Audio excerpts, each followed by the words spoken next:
Shalom jemaat Tuhan, kita berjumpa lagi dalam renungan harian. Kita sudah sampai di penghujung tentang komunitas yang baik dan indah. Nah, ini bagian terakhir ini Smith mengajak kita mempersiapkan diri, karena terkadang bagian akhir dari sebuah pembelajaran itu merupakan sebuah awal dari kehidupan kita yang sebenarnya. Nah, saudara, hari ini adalah tema tentang memperjuangkan keintiman dengan Allah. Nah, berdasarkan pengalaman pribadi James Bryan Smith, penulis buku ini, kalau ia selesai mengikuti kelas pendalaman Alkitab, retret ataupun sekolah minggu, jadi kalau di barat itu mereka bukan sekolah minggu khusus anak-anak aja, tapi sampai orang dewasa ada kelas sekolah minggu. Nah, ia akan merasa bingung setelah itu. Apa yang harus dilakukan? Bagaimana saya mempertahankan apa yang bergelora ketika saya belajar itu? Mengikuti retret ataupun ikut pendalaman Alkitab apapun seminar dan sebagainya. Apa yang harus saya lakukan? Supaya semangat itu, api itu, dan yang baik itu tetap berjalan. Mungkin Bapak Ibu bertanya, apa ya yang akan saya lakukan supaya hubungan saya itu dengan Allah itu terus bersemangat? Nah, kita perlu mencari Allah dalam segala cara. Apapun yang Anda bisa lakukan, itu dikerjakan, ditempuh. Ibadahkah, ataupun ikut persekutuan doa, ikut pembinaan dan sebagainya, seminar. Supaya hubungan kita dengan Tuhan itu terus mendalami. Perjuangkan apa aja, supaya kita bisa dekat dengan Tuhan. Nah, inilah yang perlu kita lakukan. Hal yang paling utama untuk memperdalam relasi kita dengan Tuhan. Nah, kita perlu membuka diri kita perlu mengenali dan mengambil setiap kesempatan untuk dekat dengan Tuhan. Dan merenungkan dan melakukan apa yang Yesus ajarkan. Nah, latihan terakhir yang disarankan oleh James Bryan Smith adalah membuat perencanaan untuk mengembangkan hubungan kita dengan Tuhan. Dan hubungan kita juga dengan sesama. Latihan ini memang bukanlah kewajiban, tetapi akan berguna bagi diri kita. Akan berguna untuk pertumbuhan rohani kita. Dan kita akan merasakannya itu dalam waktu demi waktu. Bukan singkat, tapi berjalan waktu itu kita akan menikmati dampak dari latihan ini. Nah, strategi dan komunitas itu sangat menolong kita bertumbuh. Jadi kalau kita mau bertumbuh, perlu strategi, perlu komunitas. Itu penting. Strategi dan komunitas. Nah, ini meskipun penting, jarang sekali yang menyadari hal ini. Mengapa, Bapak Ibu Saudara? Karena ada dua konsep yang salah dalam diri kebanyakan orang Kristen. Sehingga mereka kurang ingin membuat perencanaan dan masuk dalam komunitas. Karena mereka pikir, saya tidak perlu strategi, saya bisa sendiri. Nah, ini yang seringkali kita salah kaprah ya. Dalam pertumbuhan iman di gereja, sebagai orang Kristen dimanapun kita berada, kita perlu strategi. Dan kita tidak bisa melakukan sendiri. Nah, inilah yang menjadi kesalahan kita. Ketika kita mengira bahwa kita bisa sendiri, kita tidak butuh strategi, kayak seolah-olah itu bisa berjalan begitu saja. Tidak, Bapak Saudara. Kalau kita mengira bahwa kehidupan bersama Tuhan itu tidak perlu perjuangan ataupun perencanaan, sama sekali itu tidak benar, Bapak Ibu Saudara. Hubungan tidak terjadi dengan sendirinya.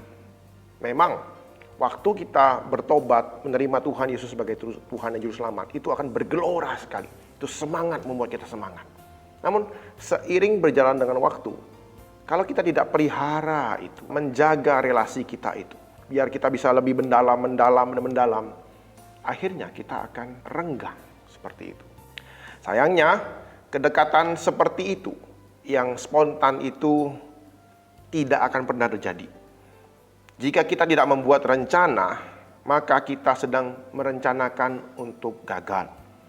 Tidak ada sesuatu yang terjadi dalam kehidupan kita ini tanpa perencanaan dan strategi.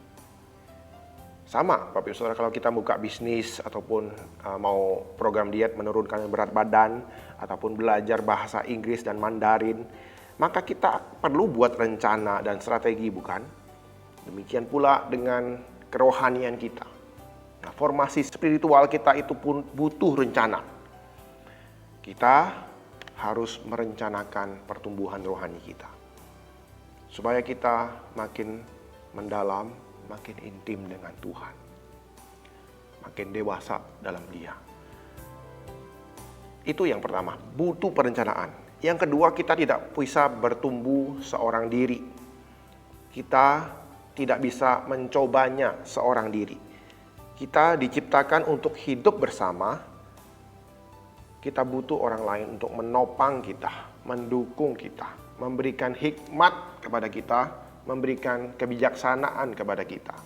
Kehidupan Kristiani yang dihidupi dalam komunitas bersama-sama dengan orang lain, hidup dengan orang-orang lain yang mendukung kita, yang melakukan apa yang mereka bisa lakukan untuk menolong kita bertumbuh dalam iman dan bertumbuh dalam pelayanan seperti itu.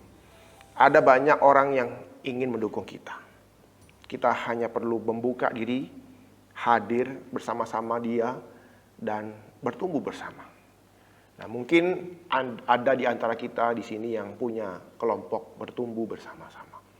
Biarlah kita boleh memanfaatkan kelompok ini, dan kelompok ini boleh membangun kita, mengingatkan kita.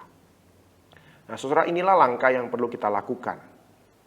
Membuat perencanaan latihan rohani, belajar mempelajari apa yang Yesus ajarkan, apa yang Yesus inginkan kita lakukan.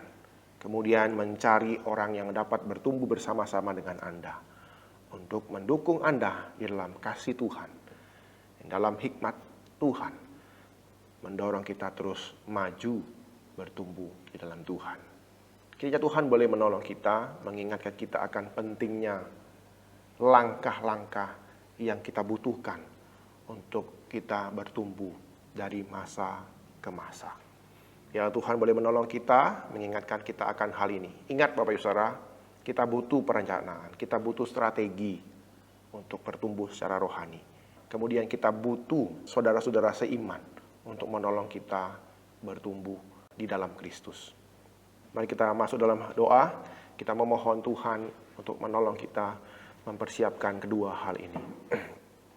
Tuhan, kami bersyukur hari ini di akhir dari pembahasan tentang komunitas yang baik dan indah.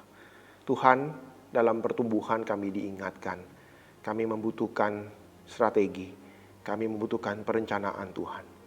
Tuhan, tolong kami bisa membuat perencanaan ini supaya kami bisa bertumbuh makin dalam. Kami butuh perencanaan supaya kami semakin dalam, semakin mengerti Tuhan, dan semakin dekat dengan Tuhan.